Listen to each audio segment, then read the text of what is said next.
Hello दोस्तों, आप सभी को HNY की तरफ से बहुत प्यार भरा नमस्कार। आप सभी का इस आदर्श क्लासेस के YouTube चैनल पर दिल खोल करके मैं स्वागत करता हूं।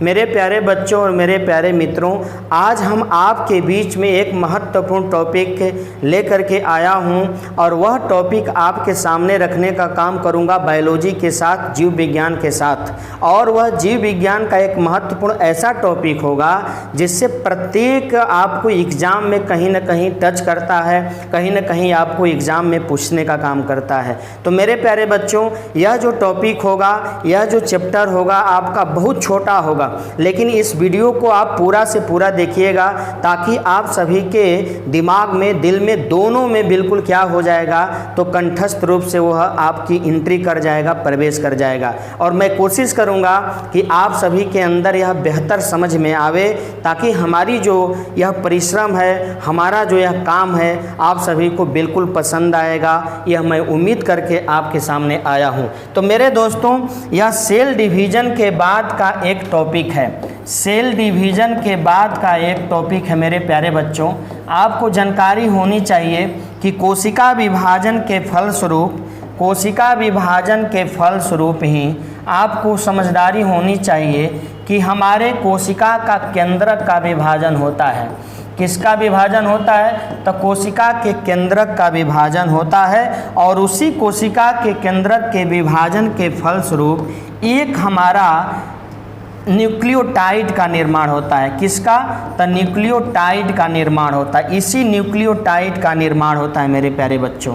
तो न्यूक्लियोटाइड का निर्माण होता है और इसी न्यूक्लियोटाइड को हम आपके बीच में लेकर के आया हूँ कि आखिरकार यह न्यूक्लियोटाइड होता क्या है। तो इसके बारे में हमको बहुत भली भांति समझना होगा। तो आप इसके बारे में समझेंगे और मैं आपको बिल्कुल इसके बारे में समझाने की कोशिश करूँगा। तो देखिए मेरे प्यारे बच्चों, खास तौर से न्यूक्लिक एसिड के रूप में मिलेगा और यह न्यूक्लिक एसिड के रूप में मिलेगा और इस न्यूक्लिक एसिड का महत्वपूर्ण जो आपके सामने यह तथ्य है वो न्यूक्लियोटाइड के रूप में सामने आता है। किसके रूप में सामने आता है मेरे प्यारे मित्रों? तो न्यूक्लियोटाइड के रूप में सामने आता है। तो न्यूक्लियोटाइड जो होता है, आपको ये समझ में होना चाहिए कि न्यूक्लियोटाइड को हम लोग कितने, अब न्यूक्लियोटाइड आपको समझ में आना चाहिए कि कहाँ पाया जाता है? तो केंद्रक के अंदर, एक कोशिका के केंद्रक के अंदर पाया जाता है। ये आपको समझ में होना चाहिए। और इसी न्यूक्लियोटाइड को हम लोग कितने भागों में बांटते हैं? तो 3 भागों में बांटते हैं। कितने भागों में बांटते हैं मेरे प्यारे बच्चों? तो 3 भागों में बांटते हैं। पहला भाग आपका हो गया शुगर, शर्करा, दूसरा भाग हो गया आपको फॉस्फेट और तीसरा भाग हो गया आपको नाइट्रोजन बेस। अगर इस तथ्य से आपसे कोई सवाल करे कि कोशिका के केंद्रक के अंदर जो ये न्यूक्लियोटाइड है, न्यूक्लिक एसिड से जो बना है, वह कितने पदार्थों से मिलकर के बना है? तो 3 पदार्थों से, शुगर से, फॉस्फेट से और नाइट्रोजन बेस से, आपको मालूम होनी चाहिए। तो अब इसके बाद हम लोग चलेंगे मेरे प्यारे बच्चों कि ये शुगर और फॉस्फेट, नाइट्रोजन बेस आखिरकार है क्या।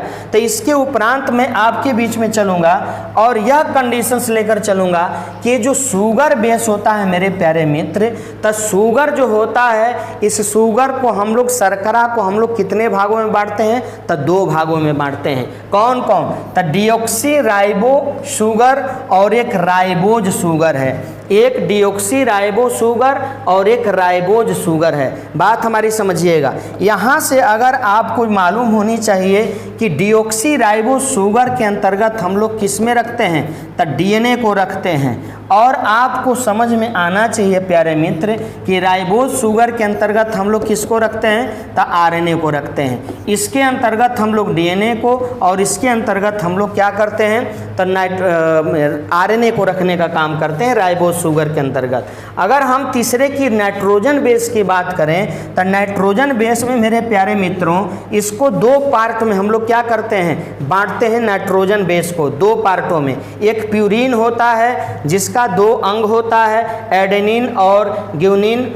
उसके बाद आपको पायरिडीमिन होता है, तो इसका 2 पार्ट होता है, एक थायमिन होता है और एक साइटोसिन होता है। तो ये आपके सामने आपको बिल्कुल भली भांति ये बिल्कुल समक्ष में दिख रहा है। नाइट्रोजन बेस को 2 पार्ट में इसका भी 2 अंग होता है, एडेनिन होता है, ग्यूनिन होता है, पायरिडीमिन आपको थायमिन और साइटोसिन होता है।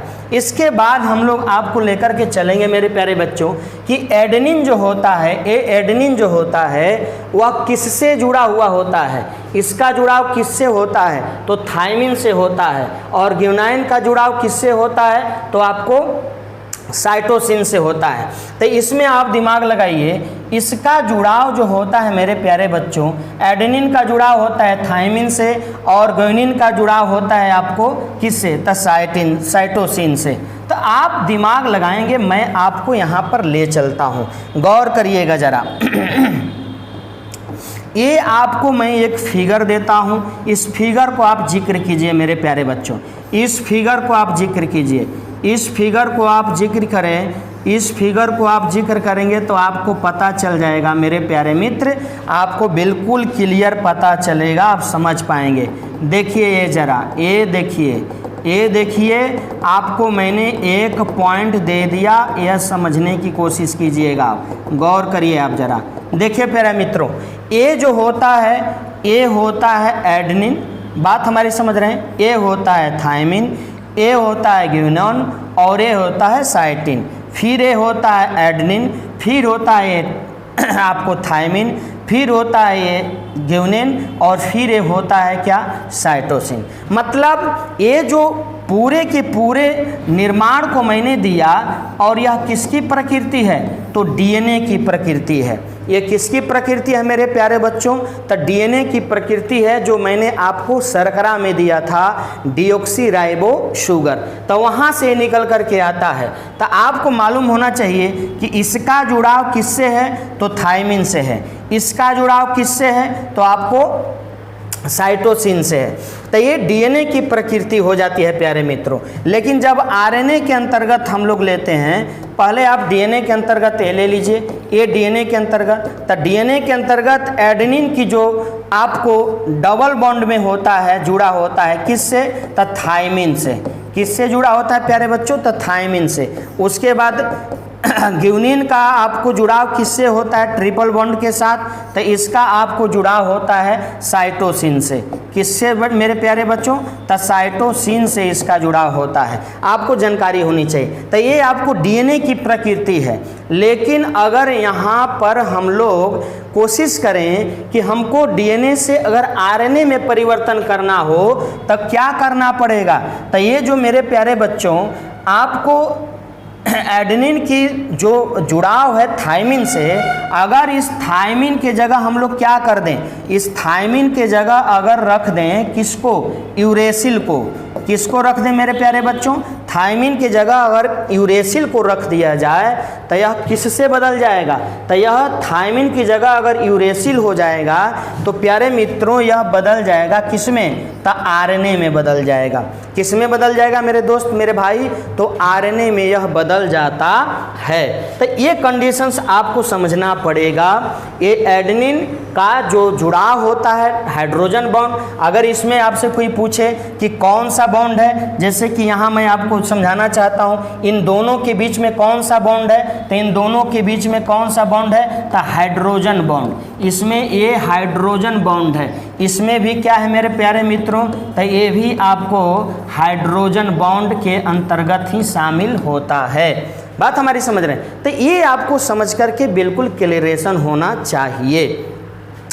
उसके बाद हम चलते हैं मेरे प्यारे मित्र, तो आप समझिएगा, आपको अब डीएनए के ये अंतर्गत ये क्या होता है ये समझिए। तो डीएनए की प्रकृति जैसे मैंने ये आपको बताया बिल्कुल क्लियर रूप से, ये आपको बताया बिल्कुल क्लियर रूप से, ये मैंने बताया आपको। तो गौर करिएगा, ये डीएनए की प्रकृति है। किसकी प्रकृति है मेरे प्यारे मित्रों, तो डीएनए की प्रकृति है, ये डीएनए की प्रकृति है, ठीक है। और डीएनए के अंतर्गत ये दोनों तरफ से जो इसकी आकृति होती है, इसी को बोलते हैं हम लोग क्या, तो इसी को बोलते हैं न्यूक्लियोटाइड। इसी को बोलते हैं क्या मेरे प्यारे बच्चों, तो न्यूक्लियोटाइड के नाम से जानते हैं। और यहाँ एडेनिन होता है और यहाँ आपको थायमिन होता है, ये मैंने आपको शुरू में ही बताया। तो ये डीएनए होते हैं और डीएनए की प्रकृति होती है।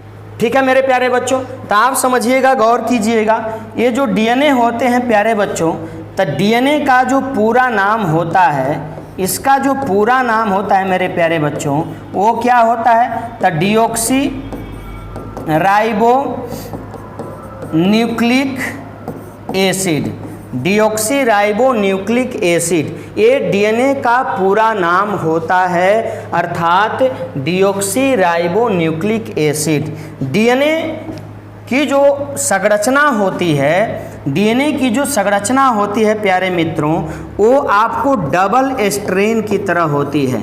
किसकी तरह होती है, तो डबल स्ट्रेन की तरह होती है। इसकी जो संरचना होती है वो किस तरह होती है, तो डबल स्ट्रेन की तरह होती है। डबल स्ट्रेन जैसे कि साइकिल का चेन होता है मेरे दोस्त, उसी प्रकार से इसकी जो संरचना होती है वो किस प्रकार से होती है, तो डबल स्ट्रेन की तरह होती है। और इसके डबल हेलिक्स मॉडल, इसके डबल हेलिक्स मॉडल की पहली बार जो खोज हुई थी, डबल हेलिक्स मॉडल की पहली बार जो खोज हुई थी वो 1953 ईस्वी में किसने किया था, तो वाटसन तथा, किसने किया था मेरे प्यारे बच्चों, वाटसन तथा क्रिक ने किया था। किसने किया था, वाटसन तथा क्रिक ने, दो विद्वानों ने मिलकर के इस डीएनए के डबल हेलिक्स मॉडल की क्या कर दिया था, खोज किया था वाटसन तथा क्रिक ने। लेकिन अब वाटसन तथा क्रिक ने जब इसकी खोज की थी तो इसी की खोज के लिए इन दोनों विद्वानों को क्या मिला, तो नोबेल प्राइज मिला था। क्या मिला था, तो नोबेल प्राइज मिला था। कब, तो 1962 ईस्वी में इन दोनों विद्वानों को, वाटसन तथा क्रिक को, डीएनए की खोज के लिए ही क्या मिला था, तो नोबेल प्राइज, नोबेल पुरस्कार की प्राप्ति हुई थी। ठीक है मेरे दोस्त, मेरे भाई, और आपको ये दोनों न्यूक्लियोटाइड के बीच की जो दूरी है मेरे प्यारे बच्चों, ये होता है 3.4 एंगस्ट्रम, अर्थात 1 एंगस्ट्रम का वैल्यू जो होता है वो 10⁻⁻10 मीटर हो जाता है। ये जो दोनों न्यूक्लियोटाइड के बीच की दूरी जो होती है वो 3.4 एंगस्ट्रम होती है। और 1 एंगस्ट्रम का वैल्यू कितना होता है मेरे दोस्त, तो आपको 10⁻⁻10 मीटर होता है। ये डीएनए होते हैं, ये डीएनए की प्रकृति होती है। डीएनए का अगर प्रयोगशाला में निर्माण करने की बात आ जाए, डीएनए का अगर प्रयोगशाला में निर्माण करने की बात आ जाए मेरे दोस्त, तब प्रयोगशाला में किसने किया था, प्रयोगशाला में डीएनए की खोज किसने की थी, तो डॉक्टर हरगोविंद खुराना ने। किसने किया था मेरे प्यारे मित्रों, तो डॉक्टर हरगोविंद खुराना ने किया था डीएनए की खोज। ये डॉक्टर हरगोविंद खुराना ने किसकी खोज की थी, तो डीएनए की खोज की थी। कहाँ पे, तब प्रयोगशाला में। ठीक है, उसके बाद मैं चलता हूँ यहाँ पर, थोड़ा सा आप थोड़ा सा समझेंगे। ये जो डॉक्टर हरगोविंद खुराना थे, डॉक्टर हरगोविंद खुराना थे, इन्होंने किसकी खोज की, तब प्रयोगशाला में डीएनए की खोज की। और प्रयोगशाला में डीएनए की खोज के अलावा मेरे दोस्त मेरे भाई, इन्होंने डीएनए के जेनेटिक कोड, डीएनए की क्या, तो जेनेटिक कोड का भी क्या कर दिया था, खोज किया। डीएनए के जेनेटिक कोड का भी क्या कर दिया था डॉक्टर हरगोविंद खुराना ने, तो इसका कोड का भी निर्माण किया था प्रयोगशाला में। ठीक है, और ये डॉक्टर हरगोविंद खुराना ने बताया था कि प्रत्येक जेनेटिक कोड में शॉर्ट में दे देता हूँ, कोड में 3 अणु पाए जाते हैं। कितने अणु, तो 3 अणु पाए जाते हैं मेरे प्यारे बच्चों। कितने अणु पाए जाते हैं, तो 3 अणु पाए जाते हैं, जो समस्त जीवों में अलग अलग होते हैं। जो समस्त जीवों में क्या होते हैं, समस्त जीवों में क्या होते हैं मेरे प्यारे बच्चों, तो अलग अलग होते हैं। ये अलग अलग होते हैं। मतलब एक समान वो अणु कभी नहीं पाए जाते। यही कारण होता है कि दुनिया के समस्त जीवों की पहचान अलग अलग रूप से डीएनए के द्वारा ही क्या हो पाता है, संभव हो पाता है। अगर डीएनए नहीं रहेगा तो कभी भी आपको किसी भी व्यक्ति की पहचान संभव नहीं हो पाएगी। ठीक है मेरे दोस्त, आगे चलता हूं मैं, थोड़ा सा देखिएगा। अब यूज ऑफ डीएनए देखिए, यूज ऑफ डीएनए देखिए मेरे दोस्त, यूज ऑफ डीएनए मतलब डीएनए का प्रयोग कहाँ कहाँ होता है। तो डीएनए का प्रयोग होता है अपराधी की पहचान के लिए। किसकी पहचान के लिए?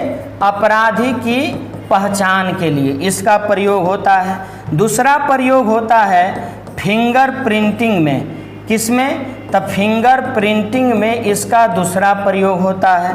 तीसरा प्रयोग होता है माता पिता, कहाँ मेरे प्यारे बच्चों? माता पिता तथा बच्चों की पहचान के लिए किया जाता है, बच्चों की पहचान के लिए। चौथा प्रयोग होता है, इसका यूज होता है बलात्कारी की, रेपिस्ट की। किसकी मेरे प्यारे बच्चों? तो रेपिस्ट की, मतलब बलात्कारी की, बलात्कारी की पहचान के लिए, बलात्कारी की पहचान के लिए ये किसका प्रयोग होता है? डीएनए का प्रयोग किया जाता है। गौर करिएगा। और आपको मालूम होना चाहिए कि ये जो डीएनए है मेरे प्यारे मित्रों, डीएनए जो है, ये जो डीएनए है इसी के अगले पार्ट में किसकी मौजूदगी होती है? जीन की मौजूदगी होती है। किसकी मौजूदगी होती है? तो जीन की मौजूदगी होती है। और यही जीन जो होता है वो क्या करता है? तो अनुवांशिक गुणों का क्या होता है मेरे प्यारे बच्चों? तो अनुवांशिक गुणों का वाहक होता है। ये जो जीन होता है वो अनुवांशिक गुणों का वाहक होता है। ये डीएनए के अगला प्रारूप क्या होता है? तो जीन, और वही जीन अनुवांशिक गुणों का वाहक होता है। यही कारण होता है कि आपका, आपके मम्मी पापा का, आपके दादा दादी का, मतलब हमारे जो गार्जियन होते हैं उन गार्जियन की क्वालिटी हम सभी में क्या होता है? तो प्रवेश करता है। उन गार्जियन की क्वालिटी क्या होता है मेरे दोस्त मेरे भाई? तो प्रवेश करता है। जैसे हमारे माता पिता रहते हैं उसी तरह हम भी क्या होते हैं? एकदम बिल्कुल परफेक्ट वही रूप धारण करते हैं, वही क्वालिटी धारण करते हैं। तो ये संभव हो पाता है किससे? तो मेरे मित्र मेरे भाई, तो ये संभव हो पाता है डीएनए से। बात हमारी समझ रहे हैं? तो ये डीएनए है। अगर डीएनए को आरएनए में चेंज करना है तो मैंने जैसे कि बताया कि थायमिन के जगह क्या हम लिख देंगे? यूरेसिल का प्रयोग करेंगे, यूरेसिल का प्रयोग करेंगे। अगर आरएनए से डीएनए में जाएं तो आरएनए से डीएनए में जाएंगे तो इसकी जगह इसका, और डीएनए से आरएनए में जाएंगे तो इसकी जगह आपको इसका प्रयोग हो जाएगा। तो यहाँ तक कोई दिक्कत मेरे दोस्त? तो ये आपका यूज ऑफ डीएनए है, मतलब डीएनए का प्रयोग कहाँ कहाँ किया जाता है। ठीक है मेरे भाई, तो ये इसको मैं हटाता हूँ। अब मैं चलता हूँ आपको आरएनए को लेकर के। किसको लेकर के मेरे दोस्त मेरे भाई? तो आरएनए। अब गौर करिएगा, यहाँ पर सिंपल सी बात है, आरएनए का पूरा नाम होता है राइबो न्यूक्लिक एसिड।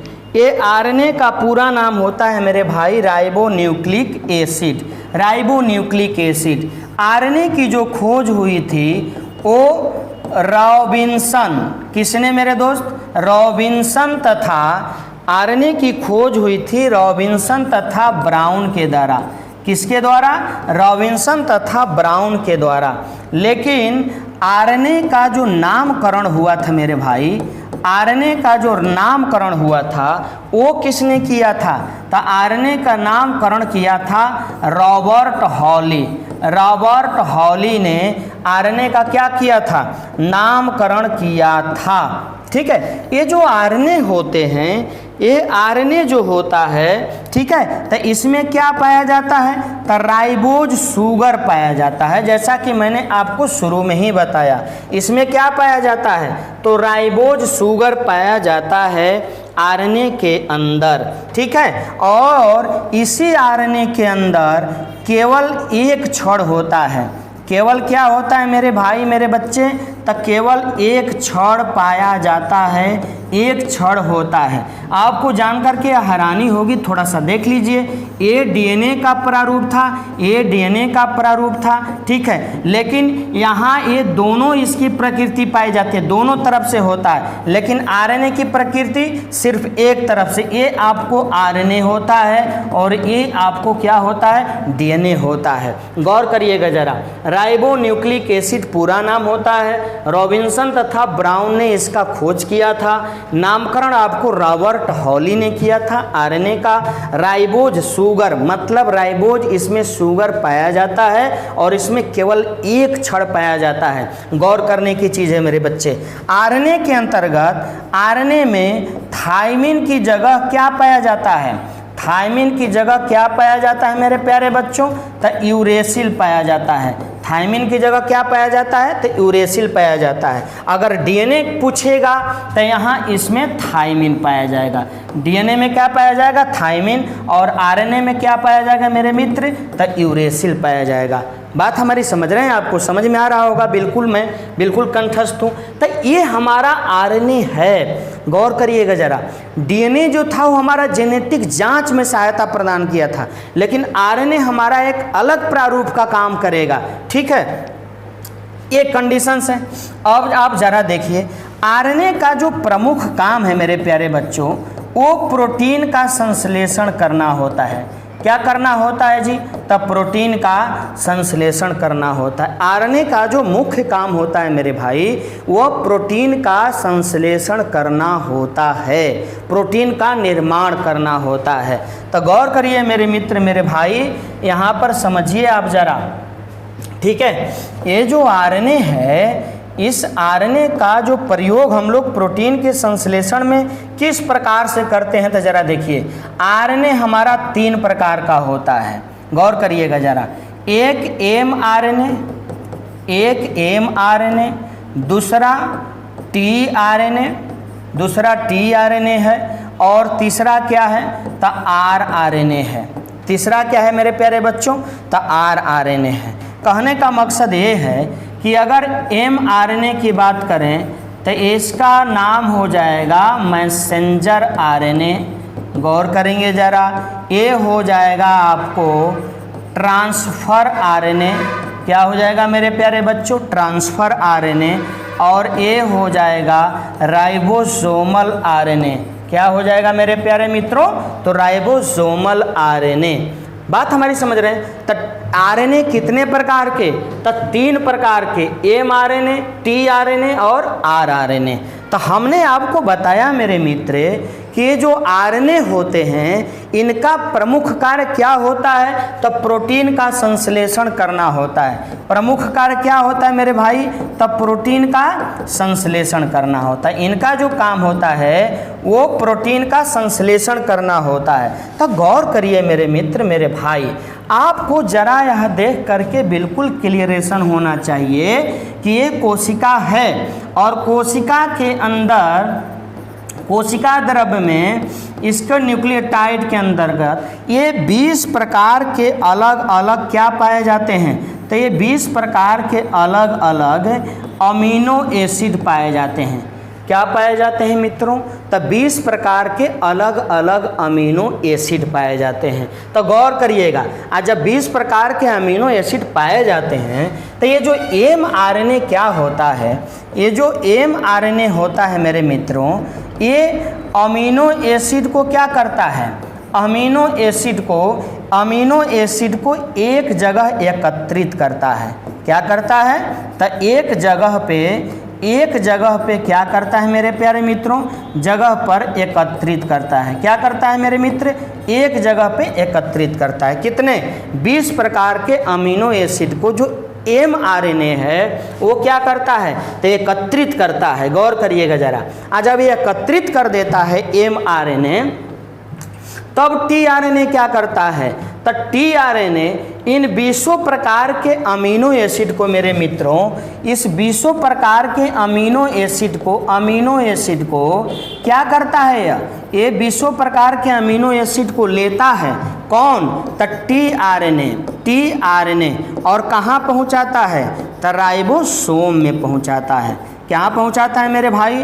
तो राइबोसोम में पहुंचा देता है। गौर करेंगे जरा आप, एम का किया था तो एम 20 प्रकार के अमीनो एसिड को कोशिका के अंदर एकत्रित किया था, ठीक है। और टी क्या किया कि उस 20 प्रकार के अमीनो एसिड को कहाँ पहुँचाया? तो राइबोसोम में पहुँचाया। अब आरएनए क्या करेगा मित्रों? तो ये जो आरएनए है यह 20 प्रकार के अमीनो एसिड का प्रयोग करता है। ये जो आरएनए जो होता है वह अमीनो एसिड को राइबोसोम में, अमीनो एसिड को राइबोसोम में, कहाँ पे? तो राइबोसोम में क्या करता है? तो उसका तोड़ देता है, उसका विखंडन कर देता है, जिसके फलस्वरूप हमारे बॉडी के अंदर बेहतरीन प्रकार से प्रोटीन का क्या होता है मित्रों? तो निर्माण होता है, ठीक है। तो ये हमारा आरएनए है जो 3 प्रकार का होता है, M RNA, T RNA, R RNA. M amino acid को एकत्रित करता है, टी आपको हमारे राइबोसोम के अंदर अमीनो एसिड को पहुंचाता है, और आर हमारे अमीनो एसिड को तोड़ करके प्रोटीन संश्लेषण की क्रिया में भाग लेवाता है, और जिसके फलस्वरूप हमारे राइबोसोम में प्रोटीन का क्या होता है? प्रोटीन का क्या होता है मेरे प्यारे मित्रों? तो निर्माण होता है। कहाँ पे? तो राइबोसोम में। कहाँ पे होता है? तो राइबोसोम में। यही वजह होता है कि राइबोसोम को हम लोग प्रोटीन की फैक्ट्री के नाम से जानते हैं। बात हमारी समझ में आई? तो ये हमारे आरएनए और डीएनए हुए, है ना, दोनों में। अगर दोनों में थोड़ा अंतर समझ में आएगा तो आपको यह समझ में होना चाहिए कि डीएनए के अंतर्गत जो थायमिन होता है मौजूद होता है, और वहीं आरएनए में हम जब चले जाते हैं तो यूरेसिल होता है, क्योंकि इसमें सिंगल बॉन्ड होता है, एक छड़ पाया जाता है। तो ठीक है मेरे प्यारे मित्रों, आपको मैं उम्मीद करूंगा कि समझ में आ गया होगा। इसी तरह मेरा एक नया टॉपिक फिर आपके सामने अगेन पुनः आएगा। तब तक के लिए आप सभी से मैं विदा लेता हूं। बहुत बहुत धन्यवाद। आप सभी अगर इस चैनल पर नए होंगे मेरे दोस्त मेरे भाई, तो आप हमारे चैनल को कृपया करके सब्सक्राइब कर देंगे, शेयर ज़रूर करेंगे, अपने मित्रों के पास इसको शेयर करके आप उनको भी ये हमारी सेवाओं का लाभ पहुँचाने का कृपा प्रदान करेंगे। जय हिंद।